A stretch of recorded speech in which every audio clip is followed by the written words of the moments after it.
ओम गुरु ब्रह्मा गुरु विष्णु गुरुदेवो महेश्वरा गुरु साक्षात् परब्रह्मा तस्मै श्री गुरुवे नमः। गुरु दक्षिणामूर्ति भगवान திருவடிகள் போற்றி போற்றி। ஓம் ஆதித்யாய சோமாய மங்களாய புதாய குரு சுக்கிர சனி பேத்து ராகவே கேதவே நமக। ஓம் முருகா சரவணபவ குகாய நமக। உலகெங்கும் வாழும் இனிய சகோதர சகோதரிகளே அனைவருக்கும் வணக்கம்। நிறைய பேர் நம்ம சேனலை பார்த்துட்டு இருக்கிறீங்க, சப்ஸ்கிரைப் பண்ணிட்டு இருக்கிறீங்க, எல்லாருக்கும் முதல்ல என்னுடைய நன்றி। இந்த பதிவில் நம்ம என்ன பார்க்க போகிறோம் அப்படின்னா 2024ஆம் ஆண்டு கடக ராசிக்கான குரு பெயர்ச்சி எப்படி இருக்கும் அப்படிங்கிறத பார்க்க போகிறோம்। உங்கள் ராசியில் உச்சமாகக்கூடிய குரு பகவான் உங்கள் ராசிக்கு லாபஸ்தானத்துக்கு வர்றார்। இப்போ லாபஸ்தானங்கிறது தொட்டதெல்லாம் லாபமாக கிடைக்கக்கூடிய இடம், எதை செஞ்சாலும் லாபம் வரும்।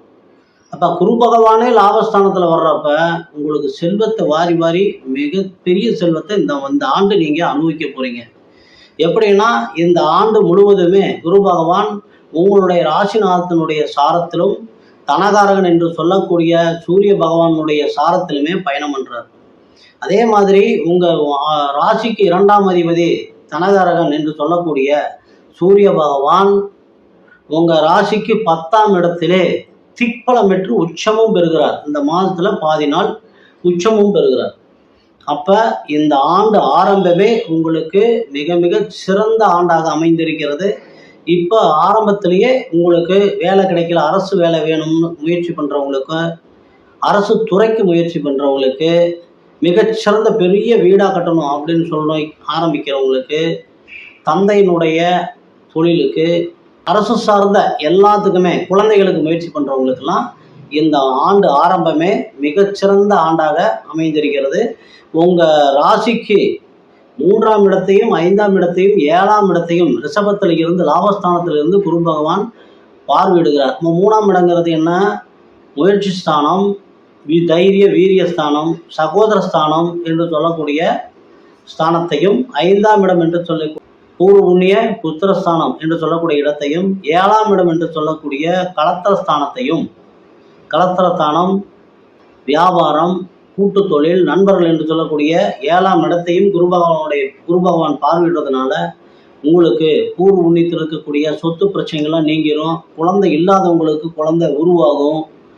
நீங்கள் எடுக்கிற எல்லா முயற்சியுமே மிகச்சிறந்த வெற்றியை கொடுக்கும்। திருமணம் ஆகாதவங்களுக்கு திருமணமாகும்।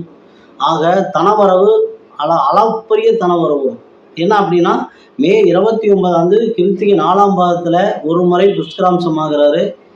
ஜூன் 17 ரோகிணி 2ஆம் பாதத்தில் மறுபடியும் துஷ்கிராம்ச பாதத்துக்கு வர்றார்। அப்போ 2 முறை இந்த ஆண்டில் துஷ்கிராம்ச பாதத்துக்கு வரனால மற்ற கிரகங்கள் துஷ்கிராம்சத்துக்கு வந்தாவே தனத்தை வாரி வழங்கும்। இதுக்கு தனகாரகனே துஷ்கிராம்ச பாதம் வாங்குறப்ப ரொம்ப ரொம்ப அற்புதமான ஒரு ஆண்டாக இருக்குது। இன்னொரு சிறப்பு என்ன அப்படின்னா, அக்டோபர் 9 வக்கரமாகிறார்।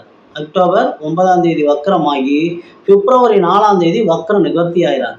அப்போ வக்கரமாகக்கூடிய ஒரு கிரகம் சுப கிரகமாக இருந்தாலும் பாவ கிரகமாக இருந்தாலும் தன்னுடைய உச்ச பலனை கொடுக்கும்। ஒரு சுப கிரகம் உச்ச பலனை கொடுக்குறப்ப, அதுவும் குருவாக இருந்து சுபகிரகம் உச்ச பலனை கொடுக்குறப்ப நிறைய தனங்களை வாரி வாரி உங்களுக்கு இந்த ஆண்டு முழுவதும் வாரி வழங்க போகிறார்। நிலைத்து நிற்கக்கூடிய செல்வமாக தான் அது இருக்க போகுது। இந்த ஆண்டு முழுவதுமே உங்களுக்கு மிகச்சிறந்த நல்ல ஆண்டாக அமைந்திருக்கிறது। சனி பகவானுடைய அஷ்டமாதிபதியினுடைய பார்வை உங்களுடைய ராசிக்கு 2ஆம் இடத்திற்கும் 5ஆம் இடத்திற்கும் விழுவதால் உங்களுடைய பேச்சு இதை மட்டும் கொஞ்சம் கண்ட்ரோல் பண்ணிக்கணும், பார்த்து பேசிக்கிங்க। அதே மாதிரி அந்த 5ஆம் இடங்கிறது செவ்வாயினுடைய வீடாக வர்றதுனால சனி செவ்வாய் காம்பினேஷனில் வண்டி வாகனத்தில் போகிறப்ப கொஞ்சம் எச்சரிக்கை வைப்பாங்க। மற்றபடி இந்த ஆண்டு உங்களுக்கு மிக மிக ஒரு சிறந்த நல்ல ஆண்டாக அமைந்திருக்கிறது। எல்லாம் வல்ல எம்பெருமான் ஸ்ரீ முருகப்பெருமான் உங்களுக்கு எல்லா வளங்களையும் நலங்களையும் வாரி வழங்க வேண்டும் என்று கேட்டு இந்த பதிவினை நிறைவு செய்கிறேன்। நன்றி, வணக்கம்।